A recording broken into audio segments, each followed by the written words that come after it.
بسم الله الرحمن الرحیم. درنو لیدونکو السلام علیکم ورحمت الله وبرکاتو. خدای دې وکړي تر دې دمه روغ جوړ خوشحاله او د خپرونې سره اوسئ. قدرمن لیدونکو همدا شیبه دیني لارښوونې خپرونه د شمشاد نړیوال ټلویزیون څخه ګورئ. محترم لیدونکو نن سره په خپرونه کې میلمه دی په ملیشیا کې میشت افغان ورور رحمت الله نوروز صاحب را سره دی.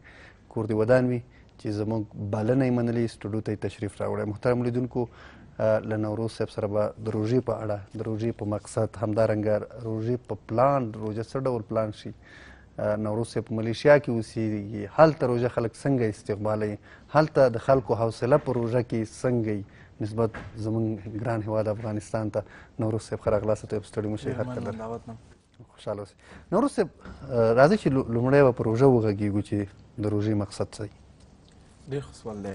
بسم الله الرحمن الرحیم. دلته اکثر خلک د روژې مقصد داسې ورکوي چې روژه موږ وږي کیږو تر څو پر احساس د غریبانو وکړو چې غریبان سره قم خپل ژوند تېرین، دغه احساس موږ ورکول دپاره موږ روژه نیسو. یعنې چې موږ د وږي د حاله خبر بلکل د غریبانو زه فکر کوم چې دغه اصلي مقصد نه دی. کیدای شي یو څو فیصده مقصد وي، یو برخه ده یو برخه ده، خو لیکن اصلي مقصد نه. اصلي مقصد په قرآن کې ذکر دی په سورې بقره سورې 33 آیات کې چې الله سبحانه فرمایي چې مؤمنانو روژه موږ تاسو باندې فرض کړې ده لکه څنګه چې موږ تاسو سره مخکې خلک فرض کړې وه. دلته مهم پوینټ دی لعلکم تتقون، چې تاسو متقیان یا تتقون د متقین راغلی دی. اوس دلته تقوا بحث تقوا ده چې روژه زموږ دې دپاره چې موږ متقین شو، تقوا لاسته راوړو. نو اوس موږ سوال د متقین دی چې د متقین دی چې دغه سوال عمر بن خطاب وکړو د امیه بن کعب نه چې تقوا څه ده. نو هغه ته تقوا دې ځای کې چې ته په یو لاره کې روان یې، داسې یو ځای چې هغه کې ازغي وي او ته په لاره تېرېږې، یا یو چمن یا یو ځای چې ازغي لري، نو په هغه ځای کې ته څنګه تېرېږې؟ عمر بن خطاب ورته جواب ورکړو زه حتمن خپل جامې راټولوم او ځان راټولوم او په لاره کې تېرېږم. وایي دغه تقوا ده. په دې وخت کې چې زموږ فتنه هر طرف ته ده، که هغه د سترګو ده، که هغه د لاس ده، که هغه د خولې ده، که هغه د پښو ده، ټول فتنه دی. نو په دې ځای څنګه موږ خپل ځان ټولولی شو او خپل ځان اسلام په لاره تللی شو، دغه تقوا وایي. این اوس تقوا اوس لغوي معنی ګورو. تقوا هغه شی چا سره د خدای یره وي. د دې دا معنی نه ده چې خدای یره چې ما خدای پاک دوزخ کې وسوځوي. مثال موږ ډېر وخت کور ته وخته ځو چې تر څو موږ مور خفه نه شي، دې خبرې موږ سره یره وي. دغه یره د محبت نه وي. موږ ډېر خلک خپل هغه خفګان په نظر کې خفګان دی، هغه نه غواړي چې خفه شي. بلکل دغه یره همیشه یره د ډار نه ده، دا د محبت نه یره کیدی شي. دغه یره د محبت ده. مثال رسول صلی الله علیه وسلم فرمایي که څوک هم د کوم شان چې الله سبحانه تعالی ګناه کړي دي یعنی حرام کړي دي هغه نه ځان ساتي، په هغه په زړه کې به الله سبحانه تعالی د خوږوالی د ایمان واچوي. نو دغه خوږوالی څه شی وي؟ مثال د فطره په شکل باندې چې کله یو بد عمل کوې زړه کې ته یو شر راځي، دغه بد عمل مه کوه ځکه چې دا خوږوالی د ایمان تا تنګوي، نه اجازه نه دا کار ته وکړې. دغه ته د خوږوالی ایمان دغه ته تقوا وایي. دغه خوږوالی د ایمان په زړه کې دا تقوا ده او دا همیشه دپاره نه وي. دا هغه وخت وي ته چې کله خپل ځان لږ راټول کړې دا حرام نه کوم، په خپل لار باندې ځم. اوس موږ باید لاره وپېژنو چې کوم لاره ده. قرآن کې ډېر ذکر شوی دی چې لارې په سورې نحل کې ذکر شوی، سورې مسلم کې ادعو الی سبیلک بالحکمه، یعنی تاسو وغواړئ په خبرو سره د الله لارې ته خلک. ډېر زیات ډېر ځایونو کې لارې ذکر شوی دی. یو عالم چې ماشاءالله زموږ د دې وخت عالم دی، نعمان علي خان نومیږي، چې ماشاءالله تفسیرونه لیکلي دي. د هم عبدالحلیم که موږ تاسو پیژنو، ډېر مشهور قرآن تفسیر یې کړی دی، او عبدالله مجید دریابادي هم چند قرآن تفسیر کړی دی. دوی وایي چې دغه لاره ټول اسلام دی. یعنی د دې دا مقصد دی که یو کس لږ زرم قرآن ویلی شي، سورې فاتحه، او کوشش کوي چې قرآن ووایي، دا په لاره کې دی. که یو کس ماشاءالله بهترین تجوید سره قرآن ویلی شي، هغه هم په لاره کې دی. که مثال لارې نه مقصد دا دی که څوک ننګرهار نه کابل ته راځي، که څوک په نغلو کې دی په لاره کې دی، که څوک ننګرهار نه شروع کړي په لاره کې دی. د دې لار نه دغه مقصد دی. نو باید موږ په دې متوجه شو که څوک هم په روژه کې د دا میاشت د روژې دا ده چې خپل نور ځان نه تنګ کړي او اسلام لارې ته راشي. که څوک مثال وته چې دا ټول کال روژه نه نیولې موږ زندګي روژه کې شروع کړي، نه، دا غلطه ده. دغه میاشت هم دې دپاره ده چې موږ متقیان شو، خدای نه وډار شو، خدای سره مینه وکړو، د احکاماتو باندې حکم لاره کې تعقیب کړو، او چې کوم شی هغه حرام کړی موږ حرام ورته ووایو، چې کوم شی حلال کړی هغه موږ ځان ته نږدې کړو. دا د روژې مقصد دی. مننه. اوس راځو نوروز صاحب، روژه څه ډول پلان شي؟ موږ او تاسو په تېره بیا افغانستان کې دغه پلان د مسلمانانو د روژې څنګه دی؟ صحیح دی؟ ډېر ښه سوال دی. اکثر روژه پلان کوي زه به کلسي واخلي، ځان ته یخ واخلي، څوک ځان ته فرج واخلي، دوی د پلانینګ روژې داسې وي. خو لیکن روژه د دې میاشت نه ده او دا باید خلک پوه شي چې ډېر خلک دې خیال کوي چې مسلمان لپاره روژه یو میاشت چې دوی پکې وږي دي او ذلیل دي. نه، دا زموږ د ژوند بهترینه میاشت ده ټول کال او زه په خپله خفه یم چې روژه مخکې روان ځکه ما پکې خاص کړي دي. لکه څنګه چې موږ خپل هر وخت پلان کوو باید روژه هم پلان شي.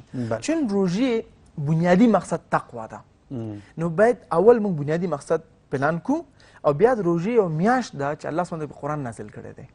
نو بیا د قرآن ته هم چا نږدې شو، قرآن هم چند په خپل ځان کې ښکاره کو، نه چې په یادو صرف یاد کو. باید په خپل ځان. زموږ علما دي، زموږ قاریان دي ماشاءالله ښه قرات کوي، لیکن اوس هم قهر دي، خندا به ډېر کمو ته وګورې. دا یو موقع ده چې ته خندا وکړې. رسول صلی الله ویل دي تاسو خندا خپله زکات دی، یو چارټي ده. اوس روژه باید څنګه پلان شي؟ زما په نظر شخصا زما نظر دا نظر دی قرآن و سنت طرف نه دی چې زه ما څنګه پلان کړم. زه به دا تاسو ته ووایم. ما یو کتابچه کې یو کاغذ مې راغستی، خپل اول مې بد اعمال لیکلي دي چې ما کې کوم بد اعمال دي. چون روژه بهترین میاشت ده د خپل د بد اعمالو نه صرف نظر کول او نیک اعمال ته نزدیک کېدل. بیا په دې کې ساينس وایي، ساينس چې یو سایکالوجیست ډاکټر اریک اریکسن هغه وایي چې همیشه دپاره یو انسان بدلون ته 10 ورځې پکار دي چې انسان بدل شي. یعنی په 10 ورځو کې مکمل بدلی شي. ساينس وایي، ساينس دا وایي که ته نسواري نسوار پرېښودی شي، که سګرټي سګرټ پرېښودی شي، که ته هر عمل لرې دغه په 10 ورځو کې پرېښودی شي. لیکن بیا ساينس وایي که ته چېرته کولی شي چې سهار نه تر غرمې تر شپې ماښام پورې خپل ټول اعمال کنټرول کې، ته کولی شي تر ژوند شروع تر اخره پورې هم کنټرول کولی شي چې ته وغواړې. خو دا بیا سیسټماټیکلی بدلیږي. مثلا ما څنګه کړي، ما خپل بد اعمال لیست کړي دي. مثال بد اعمال زه ملایق نه یم، بد اعمال لرم، هر انسان بد اعمال لرو. او زه دام خلکو ته وایم چې جنت او دوزخ دواړه ګناهکار دپاره جوړ شوي دي. لیکن دوزخ هغه څه به جوړی څوک چې الصابرین دي او بیا توبه وباسي، صبر کړی دی، ګناهونه سون شوي دي، ګناهونه شوي دي، اوس وایي چې بس دی او توبه وباسي او الله سبحانه یو توبه قبلی. الله سبحانه غفور رحیم دی. د قرآن په سورې نساء په 30 آیات کې 115 آیات کې وایي چې الله سبحانه هر ګناه قبلی، فقط شرک نه. ته د غرو سره راشه ګناهونه سره الله سبحانه قبلی. نو اول خپل ګناهونه بد اعمال لیست کا، که هغه ستا د مور احترام دی، که هغه ستا د ښځې بې احترامي ده، که هغه ته ښځو ته ګورې، که هغه ته غلط فلمونه ګورې، که هغه ته میوزیک اورې، ټول لیست کا. په روژه کې ووایه چې فقط او فقط دې روژه کې د باندې زه لاس نه ږدم. بیا هغه څنګه کېږي؟ داسې چې مثال ته په سینما کې ناست یو زه فلم نه ګورم، نه، ته هغه ځای نه هم ځان ساته، ته هغه شان هم ځان کوم ته هغه کار ته وړي هغه نه هم ځان ساته. دویم لیست باید ته جوړ کړي چې کوم اعمال ته وکړي تا متقي کړي، تا ته تقوه وبخي. هغه د قرآن، هغه د شپې مونځ، خپل 5 وخته مونځ، د سنت مونځونه، دا باید ته وکړي. باید ته په دې پوه شي قرآن کې کوم ایتونه ته نه پېژنې، باید هغه یاد کړې. صرف قرات سره نه، هغه باید ته ترجمې سره هم زده کړې. ځکه د قرآن ترجمه داسې معنا ده چې مثال زما ملګری جرمني نه راشي او زما په کور کې 10 شپې وکړي، هغه نه باید بېرته لاړ شي. ما ته یو کاغذ ولیکي جرمن باندې، هلته یې لیکلي وي چې یو معلومات یې لیکلی وي. زه اوس په جرمني په ژبه باندې دا کاغذ بهترین الفاظ سره وایم، تجوید سره، په ښه قرات سره. دا ما ته ګټه رسوي که زه یې ولولم او که هلته لیکلي چې ستا په کور پلانګي ځای کې ما سره زر ښې غږ کا. بېشکه ما نه خپل ملګری خوشحالي زما کې لیټر لولي. قرآن کې موږ چې کله هر الف لام میم هلو موږ ته لس اجر راځي، ثواب. لیکن بهترین فایده چې د قرآن دا هېڅکله قرآن نازل شو چې موږ فقط ولولو یا چې د فاتحه شي موږ لاړ شو دعا وته وکړو، بلکې لارښوونه باندې عمل وکړو. لارښوونه باندې عمل وکړه. ځینې چې د دعا ته سورت شروع کړي لا یکلف الله نفسا الا وسعها سورتونه شروع کړي، نه، بېشکه دا هم ته وکوه، لیکن دا باید د قرآن نه معنا واخلې تر څو پورې کوم سره زر چې په قرآن کې پراته دي هغه ته لاس راوړي. بالکل هغه راواخله. هغه سره زر چې د مور احترام دی وکوه، په خو لاندې جنت دی، د مشرانو احترام وکوه، د غریبان. نو ته باید پروژه کې دغه کموتیان خپل پوره کړي. موږ ډېر خلک د مانځه په معنا نه پوهېږو، د کلمې شهادت معنا نه پوهېږو. روژه کې عقلاً ته پلان کوې دې میاشت کې زه خپل د مونځ معنا یادوم، زه د کلمې شهادت معنا یادوم، زه دا بنیادي دعاګانې یادوم، تشناب ته تګ، تشناب راوتل تګ، دا دعاګانې زموږ زړونه ساتي، موږ خپل په لاره ساتي، دا زموږ پرده ده. آیت کرسي یادوم، نور دعاګانې دا یاد کړه. بل مهمه چې روژه د برکت میاشت ده، زکات میاشت ده. ته چې وږی پاتې کېږي او ته ماښام کېږي د باندې، که زه دا نه یم چې د ټول کال ته غذا بهترین غذا خوري اقلا د میاشت د 3 ورځو کې ته یو بهترین غذا تیاری وخوري دا مه هېروه چې داسې خلک شته چې هغوی روژه هېڅکله پای نه لري بلې هغوی ټول کال روژه وي د هغوی ټول کال روژه دی نو دې ته متوجه شه چې دا روژه د دې دپاره نه چې ته هغه 3 وخته یو وخت کې وخورې نه کوم شی ته ځان ته لري دغه یو متوجه شه د خپل همسایګانو ته یې ورکړي دغه کې ثواب دی روژه دا نه چې فقط خپل خوله بنده کړه بس خبره ختمه نه دلته به ته خپل اعمال صحیح کې ته زکات ورکې خلکو نه خبر شي اجتماع سره یوځای شي جومات ته لاړ شي تر څو پورې کمیل جوړ شي او روژه باید په دې شکل باندې پلان شي مننه واقعا ښه ټکو ته مې اشاره وکړه اوس راځو دې ته چې پلان خو ډېر ښکلی و راځو دې ته نوروز صاحب چې انسان څنګه خپل عادتونه کنټرول کړي په روژه کې ډېر ښه سوال دی دا عادت پورې فرق کوي بله دا مثلا اوس راځو میوزیک ته میوزیک اورېدل په دې صرف نه حلیږي چې میوزیک حرام دی مه اوره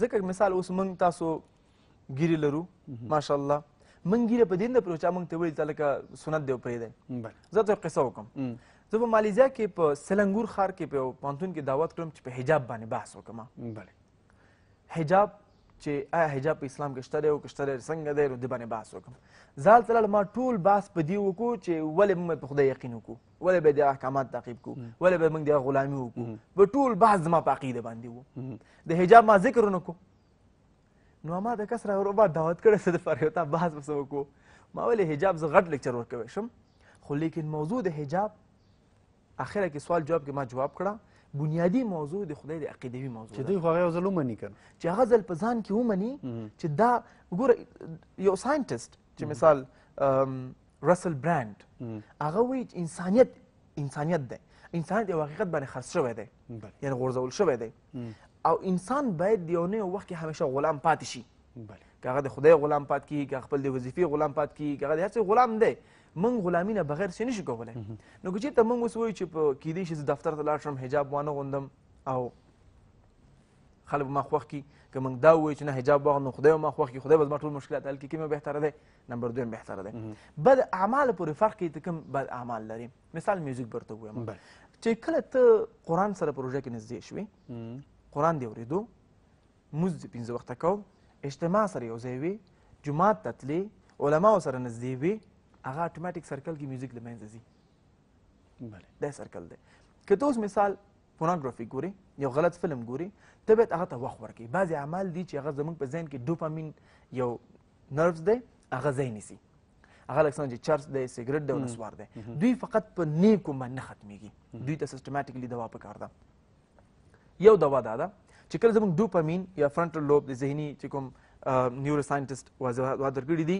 هغه څنګه کېږي چې ته به د هغه ځان ته بدلون ورکړې مثلا یو کار یو سړی عمل کوي هغه دا چې روزې مبارکه میاشت ده نفس کمزوری دی وجود کمزوری دی زه په دې هفته کې دغه کار بیخي نه کوم چې کله هغه هفته کې تا ونه کړل یو 15 ورځې نور هم ورکړه 15 ورځې نور هم نه کوم 10 ورځې نور کوم که ناکامه شو خیر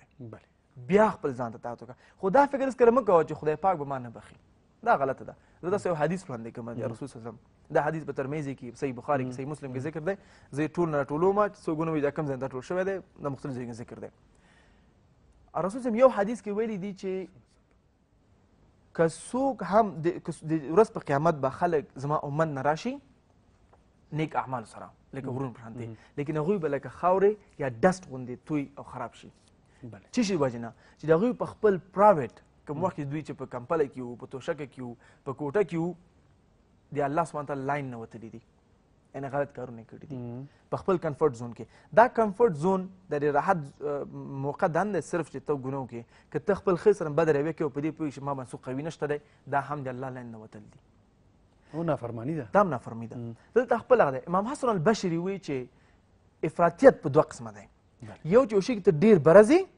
زور کې یو شي کې ډېر کاته کمزوري کې بیلنس به وساتې نو داسې خلک به ګناهونه به ټول د کوم نیک اعمال چې ټول به لکه خاورې غوندې خاورې شي دویم حدیث دی د امید حدیث دی رسول الله سبحانه تعالی د رحم تعریف کوي وایي چې څوک هم پټ ګناهونه یې کړي وي په ورځ د قیامت دوی ته به وویل شي تاسو دوزخ ته لاړ شئ چې کله د دوزخ ته ځي نو د وخت کې به دخان مثال ورکړی و چې دود به شي او دوی به پکې سورغ غوندې شي نو بیا به الله سبحانه تعالی اواز وکړي تا پلانکې ګناه ولې کوله دا حدیث صحیح حدیث دی، شیخ ناصرالدین الباني اتنډیک کړی دی او هغه تایید کړی دی.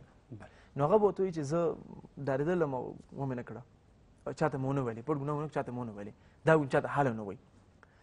نو اخر به ته بیا ورته وایي تا زما رحمتونه دا ټول ذکر به ورته تا دا ګناه ولې کړه، خو دې ته به سړی مجبوره شي چې ورته یا رب ما دوزخ ته واچوه، زه جواب نه لرم. نو اخر کې به ورته وایي چې تا دا نیک اعمال هم کړي دي چې دا یار نه چې ستا په زړه کې وه چې زه ونه یم خدای ځکه دا ګناه ده، دا کافي ده، هغه جنت ته ځي. ابن قیم رحم الله هغه وایي چې کله م ستا په زړه کې تور داغ پیدا شو او بیا د اعمال لیکول بد اعمال بیا هم تا ته زړه کې بدي کېدله، نو پوه شه ستا په زړه کې رڼا شته دی. د ابن تیمیه رحم الله یو وینا د هغه وایي چې د انسان او د خدای په منځ کې د انسان دوه پردې دي، چې یو پرده د انسانیت طرف ته ده، بل پرده د خدای طرف ته ده. چې کله یو انسان په خپل پټ ګناهونه چې کوي د خدای پرده کمزوري شي، خدای طرف ته کاټن پرده کمزوري شي، نو هغه به انسانیت هم سپک شي. نو دغه ګناهونه بد اعمال چې کوم پروژه کې موږ کنټرول شي د ډېر زیات فایدې دي دنیا او د آخرت، انسان ته جامعه ته آخرت ته ډېر فایدې لري.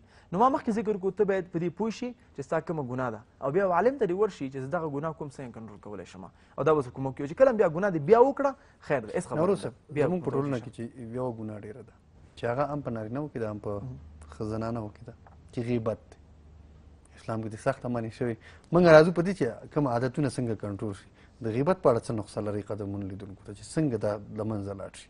ځکه همدغه غیبت دی چې غیبت کې په یو چا تهمتونه ولګول شي، همدې نه لانجې جوړې شي، راشه ته شهیدي ووایې، راشه ته دا ووایې، دا ما کله کړې ده که نه، همدې غیبت کې دغه رامنځته کېږي دا مشکلات. د دې ځواب ته به راځو. نو وروسته خو د لنډې دمې وخت دمې ته ورځو. قدرمنو لیدونکو لنډه دمه لرو، چېرته مه ځئ، له خپرونې سره پاتې شئ.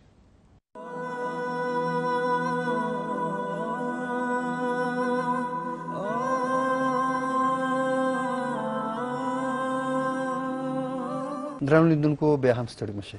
نو وروسته مخکې په دې کې غږېدلو چې پروژه کې انسان عادتونه څنګه کنټرول کولی شو، خو بیا زما پوښتنه ومال چې زموږ ستاسو ټولنه چې ډېره خرابه کړې دغه غیبت دی چې په دې کې بیا تهمتونه هم غیبت کي. کله چې غیبت څوک شروع کړي هغې بیا تهمتونه هم شي او بیا هغه بل هم خبر شي او حتی بعضې دښمنۍ هم جوړې شي همدغې له غیبت نه. راځو دې ته چې دغه څنګه په ټولنه کې کنټرول شي او له منځه ولاړ شي. ډېر ښه. په دې خو موږ پوهېږو چې شیخ ناصرالدین الباني هغه اویا ګناهونه لوی ګناهونه یې لیست کړي دي او په غیبت اول لسو کې راځي. نو غیبت په لوی ګناهونو کې ده. نو څنګه چې تا ته څه شراب وخوره نه خورې، ولې نه خورې؟ ګناه ده، غیبت هم ګناه دی. یو باید په دې نظر وکتل شي. موږ چون چې ورسره عادي شو بیا هغه موږ نور ګناه په سترګې نه ګورو. غیبت امام احمد رحیم الله هغه به خپل دښمنانو غیبت هم نه کوو. خپل دښمنانو هغه ډېر زیات خلکو وهلی و، ټکولی و، زجر ورکړی و، لیکن د هغوی بد به هم نه ویلې تر څو پورې چې مخامخ به نه و. نو زمونږ علما په دې شکل اوس غیبت ګورو قرآن کې څه دی. غیبت سورې حجرات کې 9 سورت 11 آیات کې دی. څوک هم غیبت کې حدیث دی مثال ورکړی چې مړ ورو غوښه خوري. اوس دا راځي لږ عقل باندې واضح کړو دغه موضوع د مړ غوښه خوړل. که زه خپل مثال د مړ ورو غوښه خورم دغه نقصان مړي ته رسېږي نه رسېږي؟ نه پوهېږي. نقصان چاته دی؟ ما ته. ځکه موږ پوهېږو چې کله یو مړ غوښه خورو وجود ته څو نقصان رسېږي. دویم چې کله یو انسان خوري جامع کې قبول دی؟ نه دی قبول. چې کله هغه سړی مړی خوري بیخي قبول نه دی. نو که اوس مثال زه چا غیبت هم وکړم زه بېرته بیا خپل ځان سپک کوم. د قرآن ډېر بهترین آیات ورکړی دی. هغه دا چې ژوندي ورو وخوري یا مړ ورو وخوري ولي. اول خو د خپل ورور بیا مړ بیا غوښه خول غټه خبره ده چې دا دې وکړه. اوس بیا عقل ته ګورو، د دې آیات عقل ته ګورو. د دې آیات کې دغه یو ډېر ښایسته درس ورکړل شوی دی چې ګوره نمبر 1 چې تا بل غوښه مه خوره، یعنې د خپل ورور غیبت مه کوه. دویم چې کې دغه نقص ستا ورور ته نه رسېږي. چا چې غیبت کوي کس نه رسېږي. که ستا دښمن هم وي چې ځکه چې د مړي غوښه خورې مړي ته درد احساس نه کېږي. که مړی خراب هم شي پروا نه کوي، هغه بیا هم ښخېږي. خلک یې قبلوي او جسد خراب شوی دی لږ د نور به هم پټ کړي، احترام به وکړي، لیکن دلته بیا ستا به احترامي کېږي. دویم موږ غیبت کوو د دې ارادې سره چې موږ جامع کې قبول شو. زه غیبت کوم سیرت صاحب ما ته به ښه وګوري، ځان تعریف کوم، بل چا غیبت کوم، بل چا ته بد وایم، خصوصا دا په خورګانو کې ډېر دی. او موږ په دې پوهېږو چې خورګان یو زمونږ سایکالوجي زمونږ ذهن د خورګانو ذهن جدا دی. خورګانو ذهن دا دی چې هغوی همیشه غواړي ځان په یو لیول کې پاتې کړي، هغوی نه غواړي ځان کم پاتې کړي او همیشه غواړي ځان ثبوت کړي. مثال حتی قهر راځي که بل جنۍ ورته ونیو چې ته ښایسته ښکاره کېدلې، قهر ورته ورځي. دا د هغوی نیچر دی.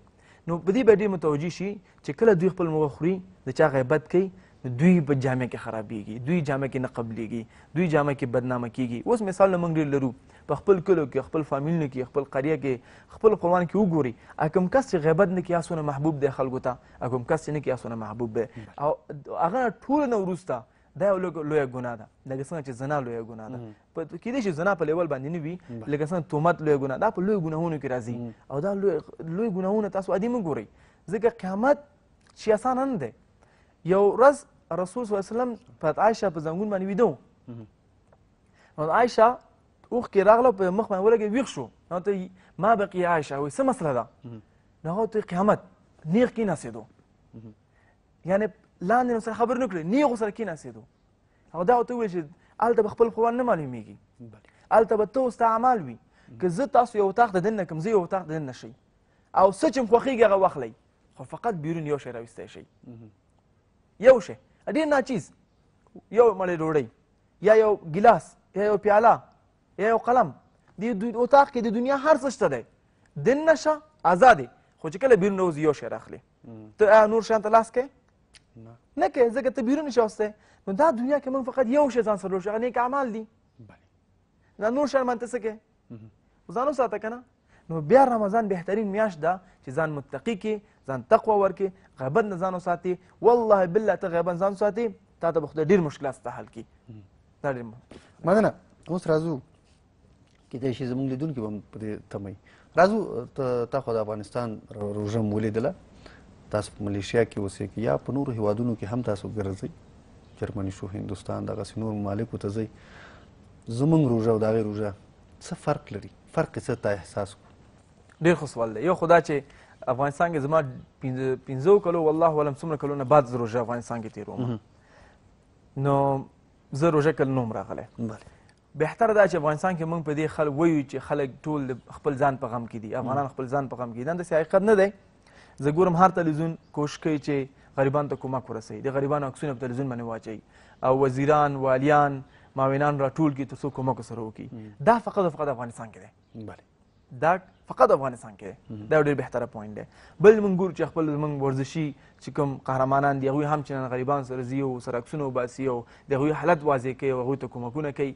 دا یو شی ډېر مثبت دی. دویم، په افغانستان کې یو مشکل دی چې د روژې په میاشت کې دوی الحمدلله هر څه کوي، خو فقط د خوراک باندې ډېر زیات متوجه وي. لکه زه پوهېږم چې کور فامیل ګورو، مورګانې، خورګانې او زموږ ستاسو ښځې، هغوی نیمه ورځ په اشرفخانه کې او خپل نرانو ته ډوډۍ تیاروي. د هغوی عبادت بس نه چل کوي. نه، تاسو ډوډۍ وخورئ الحمدلله، خو لیکن زیاده متوسط عبادت دی. په نور دنیا کې به سره رقم وي. نور دنیا کې موږ کمیونټي لرو، جامعه لرو، موږ جوړه کړې ده، هلته جدا خوند کوي. هلته مثال موږ ګروپ دی، د هر جومات کې خپل یو ګروپ لري، هغه ګروپ خپل روژه پلان کوي چې په دې روژه کې موږ څنګه چل کوو، په دې روژه څنګه چل کوو، ټوله روژه پلان شي. یعنې په دې هفته کې زه شخصا، زه به خپل شخصا وایم چې ډېر په اسانه خلک پوه شي، پوه شي. زه شخصا په اول د روژې اول هفته کې زه جامې ټولوم خلکو نه، خپلو خپلوانو نه، ملګرو نه، د کارمندانو نه، دفتر کې مثلا ټول نه جامې ټولې کړم، او بیا جامې خپل موټر کې اچوم او غریبانو ته وړم، یو جوړه ورته وړم. جامې ټولې کړم.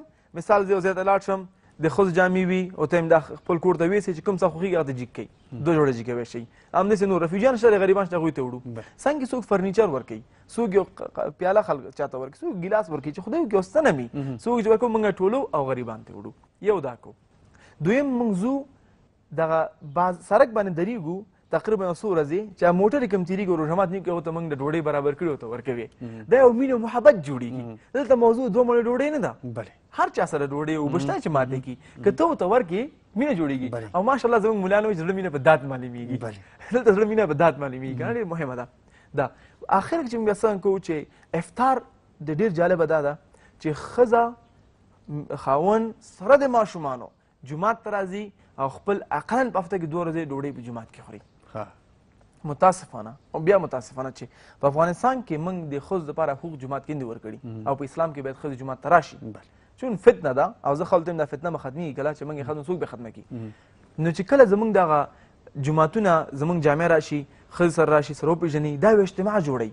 یو پکې ډاکټر ده، او خورې ته ډاکټر دی، څه ډاکټر معدې، او زما معدې تکلیف سبا تا ته راځم، هغه نه فیس کم اخلي. وشو که نه؟ ډاکټر دی، انجینر دی، معلم دی، نو دا یو جامعه جوړېږي او اجتماع ډېر زیات قوي دی، قدرت دی. دغه په مالیزیا کې شته، متاسفانه د افغانستان کې نشته دی. شته دی خو په لوی جوماتونو کې، په کم جوماتونو کې، بیا خصوصا په نشي حساب نه لري، په نشي حساب دی. ستا خبره نشي حساب دی. نور مو څه ولیدل د زمونږ د روژې دلته مثال د خلکو صبر حوصله؟ زه فکر کوم چې کېدای شي لږ کم وي او هلته لږ د خلکو صبر حوصله، ولې علت څه ګورئ؟ یو خو دا دی چې موږ داسې شی شوی دی چې مثال ساینس څه وایي، سایکالوجي څه وایي، که چېرته یو ماشوم دوی چک کړی و چې غورځېدلی و په کارپېټ باندې، په موکېټ باندې، موکېټ رنګ سور و، نو یو دفعه ورته ژوبل شو، دویم دفعه، دریم دفعه، بیا چې ماشوم ته سور رنګ ښکاره کړو ډارېدو. نو موږ همیشه چې کوم لږ سخت راځي افغانستان کې چې موږ غربت لیدلی دی، جنګ هم لیدلی دی، نو موږ زر قارېږو. نو روژه مې یو شکل موږ وږي شو، خپل کنټرول نه وځو، بیا قارېږو. خو لیکن زما په نظر باندې روژه کې باید ته متوجه ته روژه ته باید قار نه شي. او رسول وسلم یو څو هدایتونه، یو هدایت دا کړی چې لا یدري، قار مه کوئ، قار مه کوئ. او یو کس راغی ما ته هدایت وکړه، وایي مه په قارېږه. بیا ودرې ما ته هدایت وکړي مه په قارېږه، وایي ما ته هدایت وکړي مه په قارېږه. یعنې دا ډېر زیات مهمه دی. خو په مالیزیا کې بیا دا نشته دی چې په مالیزیا کې چا باندې اوبه م واچوې، هغه به تا ته وایي چې ډېره مننه، یعنې قار نه کوي. ما خپله خل لیدلي چې موټر ټکر شي قار نشته دی، یعنې دغه نشته او ډېر اوبه خط ستا موټر ته ژوبل نه ته ژوبل نه یم، تاوان خو سلم سړی ورکوي. دلته د کمزه او د جنګ د دې څه مسله ده. خیر دی که وسلې لاره ورته ورکړه. بیا فامیل کې مهم موضوع د فامیل ده. فامیل کې موږ چون روژه یو، بیا سپین ګیري یو، خو دا موږ ته حق راکړل شو چې ماشومان هم په قار شه، په ښځې هم په قار شه، او مالګه نشته، او دا نشته. ارامه شه ورور، ارام ارام. فرعون دا عادت درلودو، رسول صلی الله علیه وسلم دا عادت نه درلودو. زین بن ثابت هغه تقریبا 100 کاله، لسونه زیات کلونو ته د خدمت کړی، هغه ته ما ته اف قدر تندي ویلي. لیکن کله زمونږ مورګانې، زمونږ خورګانې، زمونږ ښځې زمونږ خدمت کوي او موږ سره کومک کوي، چون ژوند ملګري دي، چون زه روژه یم او قار یم، ماشومه که نه، دا غلطه دی. او خصوصا ښځو ته هم دا وایم چې کله د دوی خاوندان په قار شي، خیر دی، آرام شه، وخانده ورته، هېڅ خبره نه ده. زه پوهېږم موږ نران اوس خپل ښځو ته خنده هم نه شو، خصوصا افغانستان پاکستان کې، ځکه موږ ته چې بده ده، که موږ ته ښایسته ښکاري بیا ورته پلانګینې ښایسته نه ښکاري، یعنې دا موږ ته یو شی بد ښکاري. لیکن دا سنت طرف نه دی. سنت طرف دا چې په کور کې ته باید ډېر ښه رویه وکړې ماشومان سره، ته دا باید خلکو ته ثبوت کړې چې ته روژه یې، د دې نه چې ته په قار روژه یې، ته خاندې، ته خلکو سره مینه کوې. دغه باندې ثبوت دغه خندا به څنګه راځي په ټولنه کې؟ ځکه دلته خو نو هر سړي سره غوسه ده، هر سړی او کور کې دغه غوسه خپل حق ګڼي چې باید کور کې غوسه شي، ځان وښیي. اوس دغه خندا به څنګه په ټولنه کې رایج کېږي، عادي کېږي به خلک له دې سره؟ ډېر ښه سوال دی. دا چې کله یو انسان خپل ژوند نه قانع نه وي، هغه بیا همیشه په قار وي. چې کله انسان خپل ژوند نه قانع نه وي، نو چې کله انسان سره دنیا مینه ډېره زیاته وي. اوس موږ ګورو زموږ په پیغمبر صلی الله علیه وسلم باندې څومره تکلیفونه تېر شوي دي. د طایف قصه وګوره، د خدیجه عنها د هغه مرګ وګوره، د هغه زوی ابراهیم چې مړ د هغه مرګ وګوره. لیکن هغه بیا هم موږ په ذهن کې ورته، په مخ کې ورته چېرته غوسه هغه نه لیدلې، خفګان نه لیدلې، همیشه په خندا لیدلی دی. نو ته باید خپل ژوند نه قانع شې وروره، که تا ته خدای پاک هر رقم ژوند درکړی دی. که ته غریب یې الحمدلله شکر دی، که ته خانې خپل ژوند چې کله قانع شي ته وویل چې الحمدلله هر څه برابر، هېڅ مشکل نشته دی، بیا ته ستا خندا خپله خوله ته راځي. چې کله موږ ژوند نه قانع نه یو، کېدای شي دې خلک دا ووایي دا امکان نه لري. نه، خپل ژوند نه قانع شه چې هر رقم خدای ژوند درکړی الحمدلله، د باندې شکر وباسه، دا خندا خپله خولې ته راځي. خو خبره په قناعت کې هم ده چې قناعت نشته. که چېرته قناعت راشي خو مشکل نشته دی. اوس که دا پوښتنه هم راولاړه شي چې قناعت به څنګه کوو؟ ډېر ښه سوال دی. زمونږ قناعت په قرآن سنت باندې کېږي. که چېرته موږ چاته رسول صلی الله علیه وسلم وایي چې مؤمن لکه اوښ شانې دی، چې کله اوښ د پوزې نه ونیسي چپ راست تاو کې تاویږي، مؤمن هم داسې دی. چې کله مؤمن ته دلیل ورکړي د قرآن او سنت نه چې پیغمبر داسې کړي دي، دا باید اوښ شان تاو شي، قناعت واخلي. که مؤمن د اوښ په شان تاویږي نه، دا د مؤمن تعریف نه دی، د مسلمان تعریف نه دی. نو قناعت په دې شکل چې کله ما ته ووایي چې ورور دا ستا کار غلط دی، زموږ سنت زموږ اسلام داسې نه وایي، هغه باید قناعت وکړي. او قناعت په دې شکل لاسته راځي. بل موضوع ډېر مهمه ده چې وروره ما ورته وویلې ویې نه منله، دا داسې نه دی، ځکه بدلون په یو کال کې نه راځي. زموږ تاسو قرآن کې وګورئ نزول په اوله کې حرام ذکر نه شوي، اول کې عقیده ایمان د باندې بحث شوی دی، هغه نه بعد حرام حلال، او ډېر زیات وخت ضرورت دی. هر چا بدلون دپاره یو ورځ سره نه بدلېږي. چې کله الله سبحانه وتعالی دېرش ورځې انتخاب کړي دي د بدلون دپاره، روژه په 20 ورځو کې کېدی شوه، الله صلی الله علیه وسلم کې ولې خدای پاک دې شی انتخاب کړي تاسو کافي وخت ولرئ تر څو پورې ځان بدل کړئ هم چې څوک قناعت نه کوي خیر دی بیا سره خبرې وکوه بیا سره وکوه په مینه او محبت سره وکوه په آرام سره وکوه ان شاء الله قناعت به وکړي تاسو په دې خبرې وکړو چې لکه څنګه تاسو ورته اشاره وکړه چې دېرش ورځې ورته روژه انتخاب شوې ده تر څو یو انسان په دې کې بدلونو کې مثبت بدلون په دې کې اصلاح شي بالکل ډېری خلک موږ تاسو ګورو چې د روژې په اوله ورځ فکر یې اختر ته بعضې خلک دغه روژه چې نیسي په ډېر تروش تندي وایي چې روژه راغله نیسو بیا نو خلاصۍ ته نشته یعنې هغه د زړه استقبال یې نشته لکه څنګه چې مثال اختر ته د زړه استقبال لري یو ورځ ده خو هغې ته چې په کوم په خوشحالۍ استقبالوي دغسې روژه نه استقبالوي څه فکر کوئ دغه کورس د دوی د جوړښت به کامیاب شي که نه داسې خلکو ته د خدای نافرمانی فقط په الفاظو نه ده په اعمالو هم ده که مثال زه تاته ووایم چې یا یو چا ته ووایم چې وروره ته اصلاح شه وشو که نه ما ورته ټکی ورکړو ته اصلاح شه که زه هغه انسان ته سیرت صاحب داسې کوم چې وروره اصلاح شه ټکی یو دی لیکن هغه زما اعمال د اصلاح شه بل څه تعریف کوي ته خو روژه نیسې ماشاءالله که ته وایې چې روژه نیسو خبره شوه دا صحابه به شپږ میاشتې مخکې روژې د پلان نیولی وو او موږ سره هم یو بل چې موږ د روژې په اوله کې د اختر پلان نیسو او موږ د روژې یا مثال روژې کې ځان نیک انسان کې روژې نه بعد بیا بیرته هماغه شی څنګه چې مخکې وو دا د یو مثال دی چې کله الرسول صلی الله علیه وسلم وفات شو ابوبکر صدیق یو ډېره قوي وینا وکړه هغه ویلي ای خلکو که تاسو د رسول الله صلی الله علیه وسلم عبادت کوئ هغه مړ دی که تاسو د خدای عبادت کوئ نه هغه مړ کېږي نه نو که تاسو روژې عبادت کوئ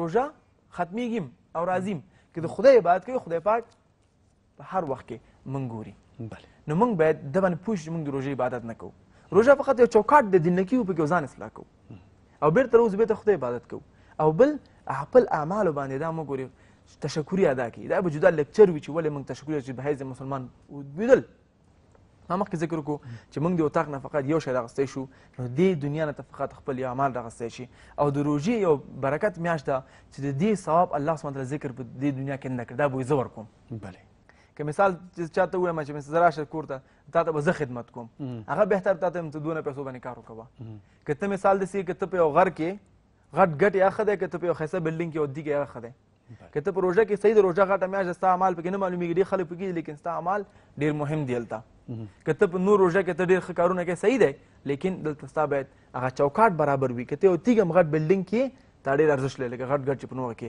هغه تیږه څنګه کېدای شي ځان عاجزه کې خدای ته عبادت یې وکړې اطاعت یې وکړې خلکو سره ښه عمل وکړې کور کې ښه عمل وکړې روژه ځان کې تعریف کې ځکه مسلمان دا تعریف نه څوک چې عبدالله محمد محمود نوم لري نه مسلمان دا تعریف دی څوک چې خپل رضا تسلیم کوي الله سبحانه وتعالی ته دا مسلمان تعریف دی مننه نوروز صاحب راځو اخري پوښتنه دغه پوښتنه که علما یې که ډاکټران یې په بېلابېلو قسمو باندې هغې سره چې څه وي ځوابوي یې مثال روژه د انسان لپاره څه ګټې لري مخکې تاسو پې څه رڼا وایم اچوله خو که بیا هم پې نورې ګټې اچوئ رڼا اچوئ تر څو زموږ لیدونکي نور هم تشویق شي چې روژه نه یوازې د اعمالو د انسان صحت ته هم ګټې لري مهرباني بالکل دلته مونځ دی او که هر څه دی د الحمدلله صحت ته هم ګټه لري او آخرت ته هم دی خو لیکن موږ د صحت ګټې داسې ګورو لکه څنګه چې مباح ده مثال زما اندام پټ دی خو ما سر کې جاکټ هم اغوستی دی د خپل ډول لپاره لیکن یو څه شی زموږ بنیادي مقصد دا ګټې نه دي لیکن اوس ډېر ډاکټران دي چې تاسو وګورئ په آکسفورډ یونیورسټۍ کې کیمبرج یونیورسټۍ کې مانچسټر یونیورسټۍ کې دې یونیورسټۍ کې پروفیسران خلکو ته مشورې ورکوي مې تکلیف په تاسو یو میاشت لپاره روژه ونیسئ مسلمانانو شکل باندې ثبوتونه دي انټرنیټ کې سرچ کړئ ډېر خلک دي یعنې صحت ته دومره ضروري ده دومره ضروري ده اوس واضح کوم درته په کاناډا په پارلمان کې یو پارلمان وکیل دی روژه نیسي مسلمان نه دی غیر مسلم هغه د وجود ضرورت دی هغه وایي دا روژه ما بیرته مې ځوانۍ اوس موږ ګورو زه خپله شخصا مې تکلیف لرم روژې به دوه تکلیف وي بیا ختمېږي ځکه موږ پوهېږو چې کله موږ غذا خورو دا خپله خصوصا دې زمانه کې ځکه زموږ ټول غذاګانې په کیمیکل باندې جوړې شوي دي او دا کیمیکل موږ سره ټوکسیک یو قسم پویزن دی یعنې زهر دی چې معده کې پیدا کېږي او دا فقط دې پکې چې خپل معده ټرین کړي او څو مودې پاتې شی پکې روانه شي یو دا دویم روژه فیټ کموي یعنې چاغوالی کموي او موږ پوهېږو چې 90% زموږ چې دی وجود مریضان چې لرو موږ هغه چا غوړي داسې لرو او په دې باید موږ پوه شو چې ټول دنیا کې چا ملکونه چې مسلماني ملکونه دي چې هغه قطر دی عمان دی او سعودي عربیه ده نه چا خلک دا چا خلک په دنیا کې دي بېشک منم چې امریکا او لندن او اروپا هم پکې راځي خو لیکن دا هم په مسلماني هېوادونو کې دا هم راځي دریم چې کله موږ روژه نیسو زموږ بلډ پریشر ښه کېږي چې کله بلډ پریشر ښه زموږ په ذهن کې بعضې مادې دي چې ډاکټران پوهېږي پې هغه LDL او HDL دی LDL کمیږي او HDL زیاتېږي نوروز صاحب باس خو ډېر خوږ دی خو په ډېرې بخښنې سره زه خپرونې د پای شیپې دي زه به یې کم کړم انشاءالله نو زما مقصد دا چې دلته ډېر زیات فضایل دي د روژې صحتي چې موږ ډېر غټ لیکچر پې ورکړو لیکن مین مقصد د خل دا وي چې موږ تقوا لاس سره وړو مننه نوروز صاحب دا چې زموږ بلنه مو ومنله سټوډیو ته مو تشریف راوړو کور مو ودان درنو لیدونکو زموږ د خپرونې وخت هم دومره و تر بیا چې تاسو په درانه خدمت کې حاضرېږو تر هغې مو په لوی او مهربان رب سپارم روغ جوړ خوشحاله اوسئ